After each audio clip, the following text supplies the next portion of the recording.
What if the device you hand your kid to keep them quiet is quietly rewiring their brain? It's not just screen time.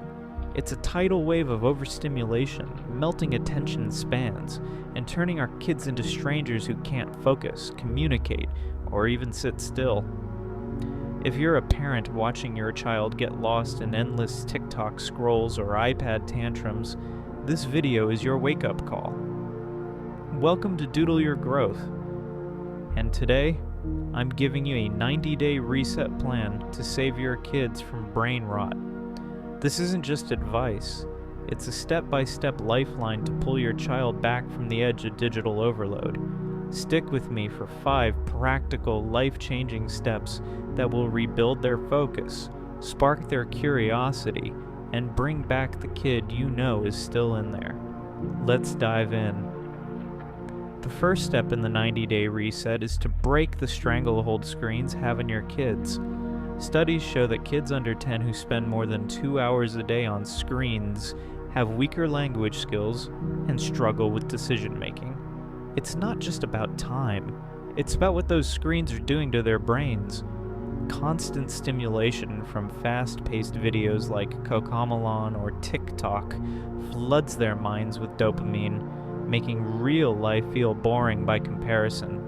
When you take the iPad away, the meltdowns happen because their brains are craving that hit. So how do you unplug without World War III? Start small but firm. Set a daily screen-free window, say 2 hours after school, where no devices are allowed. Replace that time with real-world activities, a walk, a board game, or even just talking. One mom I know started no-screen dinners with her 8-year-old who was glued to Roblox. At first he sulked, but by week 2 he was telling stories about his day. That's the magic of unplugging. It lets your kid's brain breathe. For the first 30 days, aim for a 50% reduction in screen time. If they're on devices for 4 hours a day, cut it to 2. Use a timer to make it clear and consistent. And don't just take the device away, fill the gap with something engaging. A kid left bored will claw their way back to the screen. Try simple crafts like drawing or building with Legos to spark their creativity. The goal isn't to ban screens forever, but to teach their brains that life isn't just a series of 15-second dopamine hits.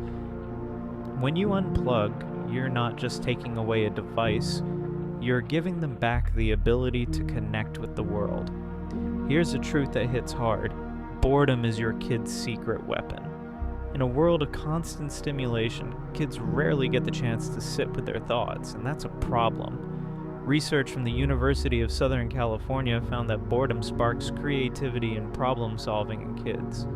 When they're not spoon-fed entertainment, their brains start to explore, imagine, and create.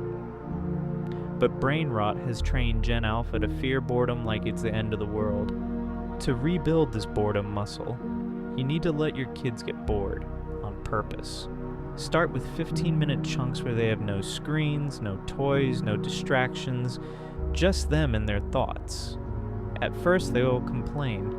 They might even throw a chair, like the kid in that viral video who lost it when his iPad was taken away. But stay strong. Give them a notebook to doodle in or suggest they stare at the window and invent a story about what they see. My friend Sarah tried this with her 10-year-old daughter, who was obsessed with TikTok dances. After a week of enforced boredom, her daughter started writing a comic book about a superhero dog. Over the 90 days, increase these boredom breaks to 30 minutes, then an hour. The goal is to teach them that they don't need a screen to feel alive. Boredom isn't the enemy, it's the spark that lights up their imagination. And when they discover they can entertain themselves, they'll start to crave that freedom instead of another YouTube video. Brain rot isn't just frying focus, it's stealing your kid's ability to talk like a human. Kids are growing up speaking brain rot slang like skibidi or riz, and while it sounds funny, it's a red flag. Teachers report that kids who use this online gibberish struggle to form proper sentences or hold a conversation. A 2023 study found that 1 in 5 kids is behind in speech development, and overstimulation from shows like Coco Melon is a big culprit. Those rapid scene changes and high-pitched sounds overload their brains, making it harder for them to process language. So how do you fix this? Make communication a daily habit. Start with a simple rule. Every day, your kid has to tell you one story about their day in full sentences. No phones, no distractions, just them talking and you listening. If they're shy or stuck, ask open-ended questions like, "What made you laugh today?" or "What's something new you learned?" This forces them to think and articulate, which rewires their brain for real-world connection. For younger kids, read books together, not digital books, physical ones. Studies show that reading aloud to kids boosts their vocabulary and comprehension by 20% compared to screen-based learning. Pick stories they love, like adventure or fantasy, and talk about the characters afterward. For teens, try a family game night with something like charades or storytelling games to make talking fun. By the end of 90 days, you'll notice your kid explaining their thoughts more clearly, and that slang will start to fade. Communication isn't just words, it's the bridge that connects them to the world. Not all screen time is bad, but brain rot content, like endless TikTok loops or skibidi toilet videos, is poison. These videos are designed to hook kids with bright colors, fast cuts, and catchy sounds, but they teach nothing valuable. Worse, kids stumble into inappropriate stuff, like memes about adult topics or even gore, which can change how they think and act.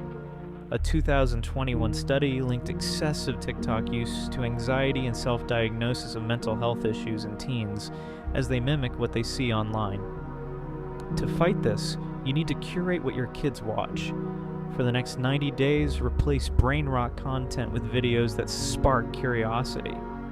For younger kids, try educational shows like Bluey or Wild Kratts, which teach empathy and science in a fun way. For teens, introduce documentaries or YouTube channels like Kurzgesagt, which explain big ideas in simple terms. Set up a shared watch list and watch some of these together so you can talk about them afterward. But don't stop at videos. Get them offline with hands-on learning. Sign them up for a coding class, a cooking workshop, or even a local library club. When my neighbor's 12-year-old son got hooked on Minecraft, his mom enrolled him in a robotics camp. He went from building virtual worlds to programming real robots, and his grades shot up. The key is to make learning feel like play. By the end of 90 days, your kid will start seeking out content that challenges their brain instead of numbing it. Kids don't listen to lectures. They watch what you do. If you're scrolling Instagram while telling them to put their phone down, they'll tune you out. Brain rot isn't just a kid problem. It's a family one. A 2022 study showed that parents who model healthy screen habits have kids with better focus and emotional regulation. Your actions set the tone for the 90-day reset. Start by auditing your own screen time. For the next 90 days, commit to no phones during meals or family time. Share your hobbies with your kids, whether it's gardening, cooking, or painting, and invite them to join. One dad I know started a weekend hiking tradition with his 9-year-old, who was addicted to Fortnite. At first, the kid complained, but after a month, he was pointing out birds and asking to go farther. Also, show them how to use screens intentionally. If you're watching a documentary, talk about why you chose it. If you're reading a book, share a cool fact you learned. This teaches them that screens are tools, not babysitters. By modeling curiosity and balance, you're not just saving them from brain rot, you're showing them how to live a life that's rich with meaning and connection. The 90-day reset isn't just about taking away screens, it's about giving your kids back their ability to think, feel, and grow. By unplugging, embracing boredom, teaching communication, curating content, and modeling better habits, you're not just fighting brain rot, you're building a foundation for their future. This won't be easy. There'll be tantrums, pushback, and moments where you want to give in. But every step you take is a step toward bringing back the curious, creative kid you know is still in there. If this video hit home, smash that like button to let me know you're with me, and subscribe to Doodle Your Growth for more tips to help your family thrive. I'm dropping new videos every week, and I don't want you to miss them. Let's keep this conversation going in the comments. Share one step from this reset you're going to try with your kids, or tell me about a time you saw brain rot affecting them. I read every single comment, and I can't wait to hear your stories. Let's save Gen Alpha together, one reset at a time. Peace.